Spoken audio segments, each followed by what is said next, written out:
Now, what in the Carnival is going on here? Actually, scratch that. This is not just a Carnival cruise line issue. Today's topic does pertain to some passengers that were sailing on board a Carnival cruise ship that made a big mistake, well, multiple mistakes. They're now stuck in Mexico, seriously injured in a hospital, and indebted to that hospital tens of thousands of dollars. And to make matters worse, they don't have the proper documentation to even get home. I'm going to explain in a minute because I do believe this is a massive warning to all of you out there, U.S. citizens that are sailing on board cruise ships without proper documentation and don't do the proper research to make sure you are safe as possible while you're sailing on board cruise ships. Honestly, full transparency, this topic is very frustrating to me because I do talk about these subjects often. It's disappointing, it's heartbreaking. I do have a news clip that's going to explain everything, and then we'll talk about the details of this tragic situation after. A relaxing cruise to Mexico turns into a nightmare. Two women were on a scooter excursion when they were injured by a hit-and-run driver. And now they're stuck in a hospital in Mexico, wondering how they're going to get home and pay for treatment. Fox 13's Jennifer Veglas is in our newsroom tonight. So Jennifer, now one of the mothers is actually trying to get them back. How's that working out? Yeah, so I spoke to one of the mothers over Zoom today, waiting for her flight to Cozumel to board at TPA after getting the runaround from multiple agencies. She's hoping to take matter into her own hands. This evening, a beautiful sky at Port of Tampa. It's where Natalia Cuesta and her girlfriend Ashley Gibson departed from on a Carnival cruise last Monday. But Natalia's mother, Maria Ortega, says right now, things are anything but sunshine and rainbows. All I want is them back home. Natalia and Ashley are stranded at San Miguel Hospital in Cozumel. My daughter had a broken arm. Her bone was sticking out, and they just wrapped it up because she had no insurance. And Ashley. They've been trying to operate her on her foot, and they keep telling her that it's not a surgery, but it's a surgery to clean her foot. Ortega says it all started Tuesday when she got a phone call from Carnival that the two never reboarded the ship. Hours later, learning the couple rented scooters from a third party and were involved in a hit and run. I've been fighting with immigration, the hospitals, to get them back to the United States. The issue, the couple can't fly home without a passport. Carnival cruises don't require them on some trips, but they are strongly encouraged. To make matters worse, Ortega says the hospital is demanding $10,000 to $20,000 to release Ashley. They will not let them leave until they come up with the money in case the insurance does not cover. Now, Ortega is begging the U.S. Embassy for a lifeline to allow them to fly home. I need my babies home. Please help me get them home. There is a lot to unpack here. First of all, I do wish a speedy recovery to Natalia and Ashley as a fellow Tempeite, somebody from Tampa.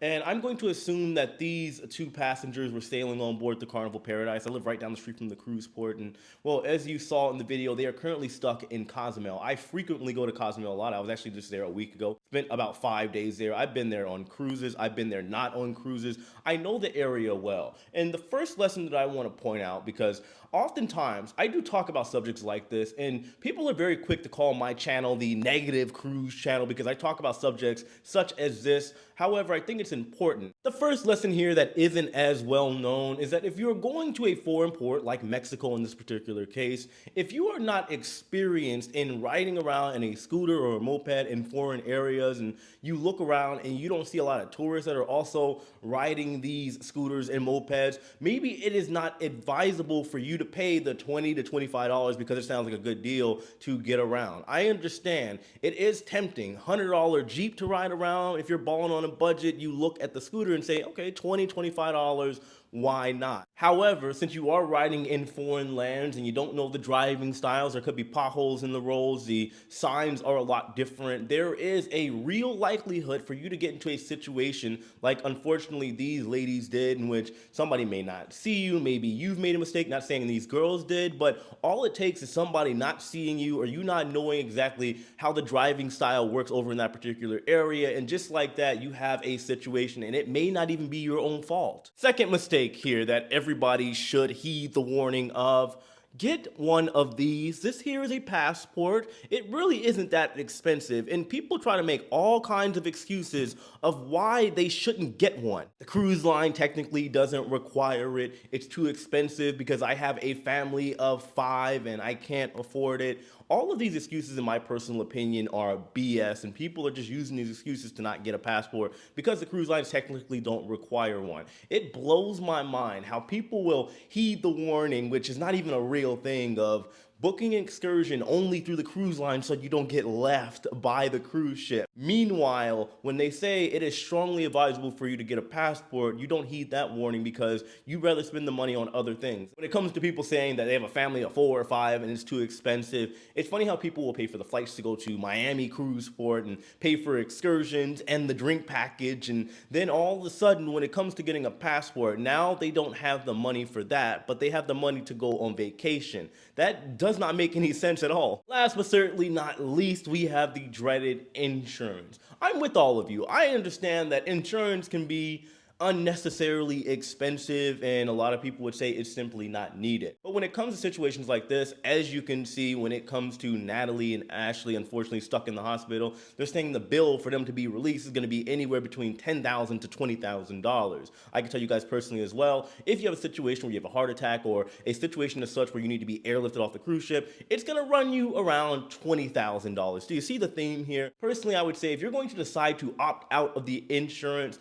unless you have about $20,000, 20 G's to play around with and just lose without really thinking about it, you should probably just maybe get insurance. And even if you have the money, you should get it either way. If I had to be honest with all of you, like I said, this situation is sad. It is heartbreaking. I have a lot of sympathy. However, I do believe that there is still some accountability. I make these videos because I believe that you'd be pleasantly surprised at what people do not know. My whole business structure here on YouTube is not to be negative, is not to bash the cruise lines. Whenever sad situations and disappointing situations, crazy situations like this happen on cruise ships, you'd be surprised how many people aren't aware that this kind of stuff takes place, and some of this stuff could be potentially avoided altogether, whether it be some domestic argument, an extra spending of the money, or situations like this where people are now stranded over in a foreign country without the proper documentation and now is owing that said country tens of thousands of dollars. As somebody that is constantly traveling all over the world, right now I'm currently in the US, surprisingly I'm in Baltimore. I have a speaking event, that's why I have the suit.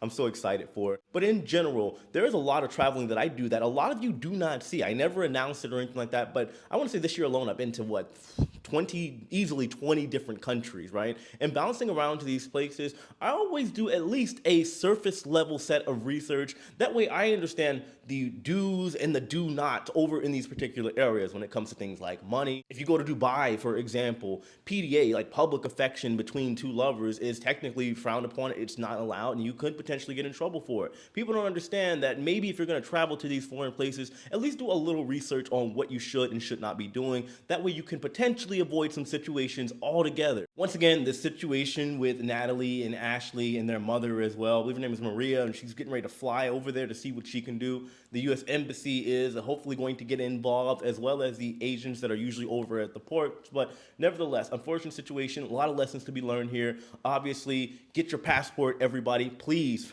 just get your passport. It's not a big deal. Get your passport, get insurance if you do not have it, or you have, like, let's say a third-party provider for you with your regular insurance that you have at home. And if you go to places like Mexico, stop renting scooters and mopeds if you are not experienced. For example, last time when I was there about 2 weeks ago, I had a friend of mine, right? I met him on the ship, but he's Italian. That's what they do over there. They drive these places. The instructor over there, when we rented the scooter, kept asking if you know. And most of the time when you do rent these scooters, the person that is operating the business over there, they will ask you repeatedly, have you driven a scooter before? Are you experienced in driving these things? And a lot of people would just kind of blow it off and say, yeah, I've driven one before. And then you have situations like this. I see it all the time. People crashing, people freaking out because they don't know what to do. And it becomes a giant conundrum that could have been avoided from the beginning. But that's what I got here. Of course, guys, let me know your thoughts in the comment section below. Hit that like button on your way out. Subscribe if you haven't already. And as usual, I love each and every one of you. Stay safe out there, and I'll see all of you later.